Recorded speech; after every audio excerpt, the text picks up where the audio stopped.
Hi friends, good morning. তো বন্ধুরা দেখো, সকাল সকাল ঘুম থেকে উঠে আজকে আমি একটা ফুলের টব বানাচ্ছি। তো ফুলের টবটা কেমন লাগে তোমাদের নিশ্চয়ই কিন্তু আমাদেরকে বলবে। এটা আমি বানাচ্ছি কারণ আজকে আমার মেয়ের হাতের কাজ আছে স্কুলে। তো আমাকে বলেছিল কাল রাতে, তো আমি ভাবলাম কি বানিয়ে দেই। তো আজকে একটা মানে এরকম একটা ফুলের টব বানাচ্ছি। তোমাদের কেমন লাগে জানি না, তো কেমন হয়েছে নিশ্চয়ই জানাবে।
আমি বানিয়েছি, তো দেখো এভাবে দাঁড়া করালে না, মানে দাঁড়া হচ্ছে না, মাথাটা ভারী হয়েছে আর নিচটা একদম ছোট হয়েছে। তার জন্য দেখো একটা নিচের একটা মানে টপ সিস্টেম বানাচ্ছে কাঠ দিয়ে। এটার মধ্যে আটা দিয়ে দাঁড়িয়ে রাখবো, তাহলে দেখতে সুন্দর লাগবে জিনিসটা। দেখো মিস্ত্রি বসে গেছে, একদম যে বাটাল হাতুড়ি এসব নিয়ে একটা কাঠ ভালোভাবে ফিনিশিং করাচ্ছে যেন দেখতে সুন্দর হয়। কাঠটা ভালো না, এটা আর কি, এই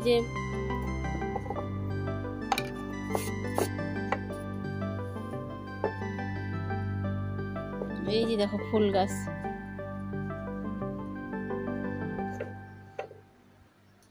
তো বন্ধুরা, আমার এই ফুল গাছটি কেমন হয়েছে তোমরা কিন্তু নিশ্চয়ই আমাকে কমেন্ট করে জানাবে। অনেক মানে কষ্ট করে বানিয়েছি। প্রথমে এটাতে কি দিয়েছি, এটাতে দিয়েছি রড রড বাঁকা করেছি, তারপরে কাগজ মানে কাগজ দিয়ে কেচি দিয়ে কেটে কেটে ফুলের ঝুড়ি বানিয়েছি, তারপরে ফুল কেটে ফুল বানিয়েছি। এই যে কাপড়টা যে দেখতে পাচ্ছ, এটা কিন্তু কাপড় না, এটা কিন্তু রড। এই রডটাকে আমি কাপড় দিয়ে ঢেকে রেখেছি, কারণ রডের মধ্যে তো আটা ভরানো যাবে না, রডটা চিকন রড। তো কাপড় দিয়ে পেঁচি এটাকে মোটা করেছি। তো ওখানে আটা দিয়ে ওখানে বসা হলো, হয়ে গেল আমাদের ফুল গাছ। দেখো এটা কি ফুল গাছ সেটা আমরা নিজেও জানি না। তোমাদের যদি নাম জানা থাকে তো নিশ্চয়ই কমেন্টে জানিও এটা কি ফুল গাছ হয়েছে। তো দেখো, হাতের কাজ বলতে তো হাত দিয়ে বানিয়ে দিতে হয়।